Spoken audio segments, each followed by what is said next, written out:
الأمير الفارس محمد الأحمد ستيري له قصائد عدة، ومنها ما يحمل مكانة رفيعة في فكره ووجدانه، حتى أصبح مثالا يردده أبناء الجزيرة العربية. ومما قاله رحمه الله في الحكمة الأبيات التالية: الله من هم بروحي سهجها، بخافي ضميري في كنين الحشلاج، حر من نار توقد وهجها، منها خطر روحي على سلك ديباج، وعين عسى المولى يعجل فرجها، يفوح ناظرها.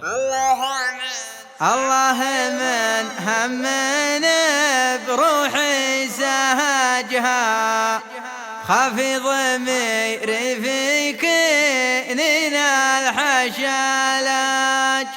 الله من همن بروحي سهجها، خافي ضميري في كنين الحشلاج.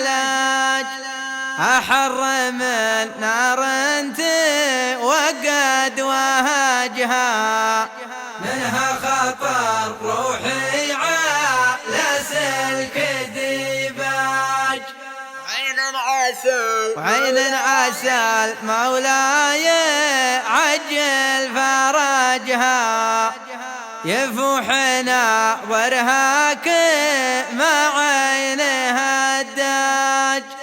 وعين عسى مولاي عجل فرجها، يفوح ناظرها كما عينها الداج. استرسلت للدمع مما رهجها، أيضا يكب عبارها مثل الأمواج. كم واحد له غاية ما هرجها، يكنها لو هو لا لدنين محتاج. كم واحد له غاية ما هرجها، يكنها لو هو لا لدنين محتاج.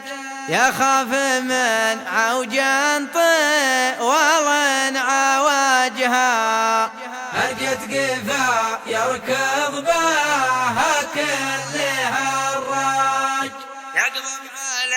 يقضب عليك المخطية من حجاجها، حلو النبا هو قلبه أسود من الصاج.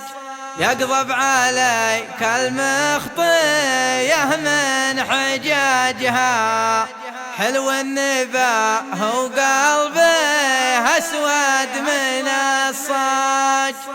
الله خلق دنيا وسع فجاجها، وما يريب القلب لكم منهاج.